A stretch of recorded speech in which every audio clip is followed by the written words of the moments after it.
This story of Mr. Darby and his uncle, the colored child, and the gold mine, doubtless will be read by hundreds of men who make their living by selling life insurance. And to all of these, the author wishes to offer the suggestion that Darby owes to these two experiences his ability to sell more than $1 million of life insurance every year. Life is strange and often imponderable. Both the successes and the failures have their roots in simple experiences.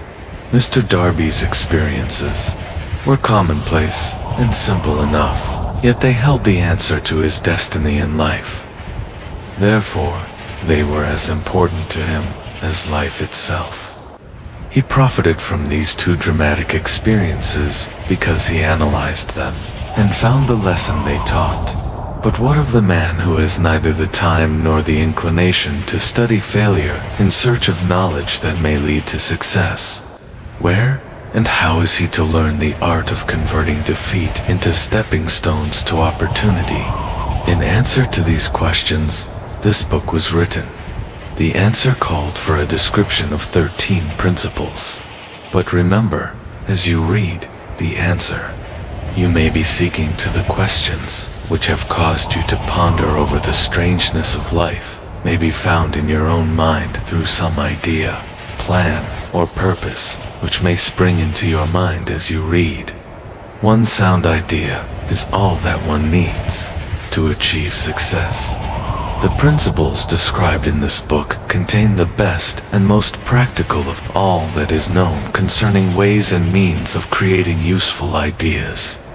Before we go any further in our approach to the description of these principles, we believe you are entitled to receive this important suggestion. When riches begin to come, they come so quickly, in such great abundance, that one wonders where they have been hiding during all those lean years. This is an astounding statement, and all the more so when we take into consideration the popular belief that riches come only to those who work hard and long. When you begin to think and grow rich, you will observe that riches begin with a state of mind, with definiteness of purpose, with little or no hard work. You, and every other person, ought to be interested in knowing how to acquire that state of mind which will attract riches. I spent 25 years in research, analyzing more than 25,000 people, because I, too, wanted to know how wealthy men become that way. Without that research, this book could not have been written.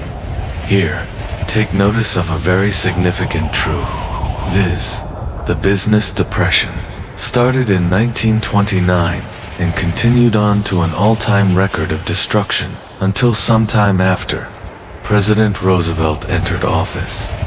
Then the depression began to fade into nothingness. Just as an electrician in a theater raises the lights so gradually that darkness is transmuted into light before you realize it, so did the spell of fear in the minds of the people gradually fade away and become faith. Observe very closely as soon as you master the principles of this philosophy and begin to follow the instructions for applying those principles. Your financial status will begin to improve, and everything you touch will begin to transmute itself into an asset for your benefit. Impossible? Not at all. One of the main weaknesses of mankind is the average man's familiarity with the word impossible. He knows all the rules which will not work. He knows all the things which cannot be done. This book was written for those who seek the rules which have made others successful and are willing to stake everything on those rules. A great many years ago, I purchased a fine dictionary. The first thing I did with it was to turn to the word impossible and neatly clip it out of the book. That would not be an unwise thing for you to do. Success comes to those who become success conscious. Failure comes to those who indifferently allow themselves to become failure conscious. The object of this book is to help all who seek it to learn the art of changing their minds from failure consciousness to success consciousness. Another weakness found in altogether too many people is the habit of measuring everything and everyone by their own impressions and beliefs. Some who will read this will believe that no one can think and grow rich. They cannot think in terms of riches because their thought habits have been steeped in poverty, want, misery, failure, and defeat. These unfortunate people remind me of a prominent Chinese who came to America to be educated in American ways. He attended the University of Chicago. One day, President Harper met this young Oriental on the campus, stopped to chat with him for a few minutes, and asked what had impressed him as being the most noticeable characteristic of the American people. "Why," the Chinaman exclaimed, "the queer slant of your eyes. Your eyes are off slant." What do we say about the Chinese? We refuse to believe that which we do not understand. We foolishly believe that our own limitations are the proper measure of limitations. Sure, the other fellow's eyes are off slant because they are not the same as our own. Millions of people look at the achievements of Henry Ford after he has arrived and envied him because of his good fortune, or luck, or genius, or whatever it is that they credit for Ford's fortune. Perhaps one person in every 100,000 knows the secret of Ford's success, and those who do know are too modest or too reluctant to speak of it because of its simplicity. A single transaction will illustrate the secret perfectly. A few years back, Ford decided to produce his now famous V8 motor. He chose to build an engine with all 8 cylinders cast in one block and instructed his engineers to produce a design for the engine. The design was placed on paper, but the engineers agreed, to a man, that it was simply impossible to cast an 8-cylinder gas engine block in one piece. Ford said, "Produce it anyway." But, they replied, "It's impossible."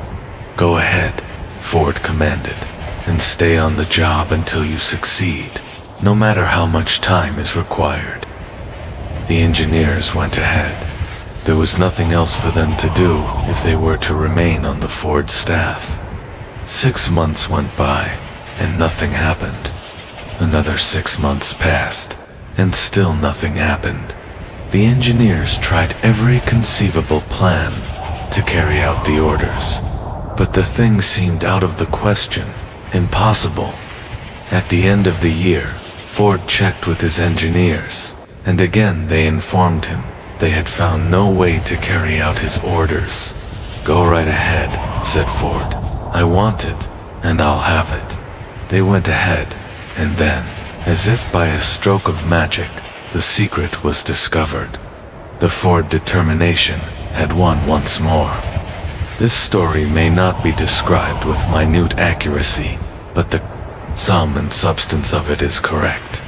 Deduce from it, you who wish to think and grow rich, the secret of the Ford millions, if you can. You'll not have to look very far.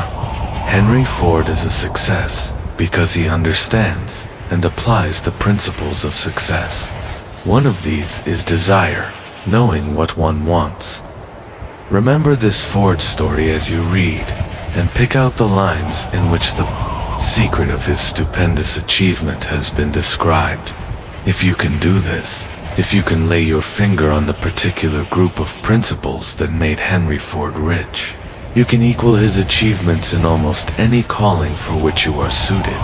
You are the master of your fate, the captain of your soul, because when Henley wrote the prophetic lines, "I am the master of my fate, I am the captain of my soul," he should have informed us that we are the masters of our fate, the captains of our souls, because we have the power to control our thoughts. He should have told us that the ether in which this little earth floats, in which we move and have our being, is a form of energy moving at an inconceivably high rate of vibration, and that the ether is filled with a form of universal power which adapts itself to the nature of the thoughts we hold in our minds, and influences us in natural ways to transmute our thoughts into their physical equivalent.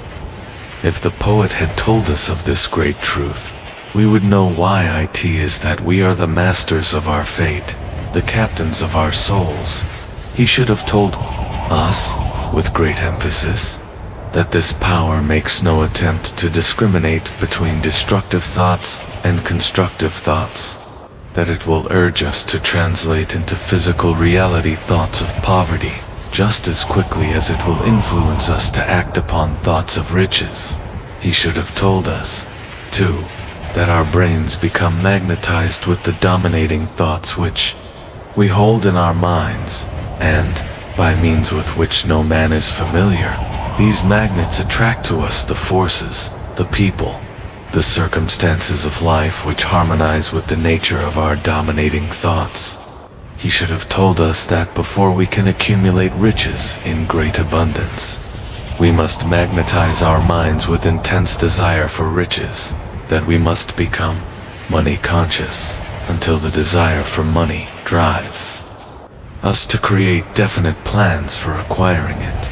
But being a poet and not a philosopher, Henley contented himself by stating a great truth in poetic form, leaving those who followed him to interpret the philosophical meaning of his lines. Little by little, the truth has unfolded itself, until it now appears certain that the principles described in this book hold the secret of mastery over our economic fate. We are now ready to examine the first of these principles. Maintain a spirit of open-mindedness, and remember as you read, they are the invention of no one man. The principles were gathered from the life experiences of more than 500 men who actually accumulated riches in huge amounts. Men who began in poverty with but little education, without influence. The principles worked for these men. You can put them to work for your own enduring benefit.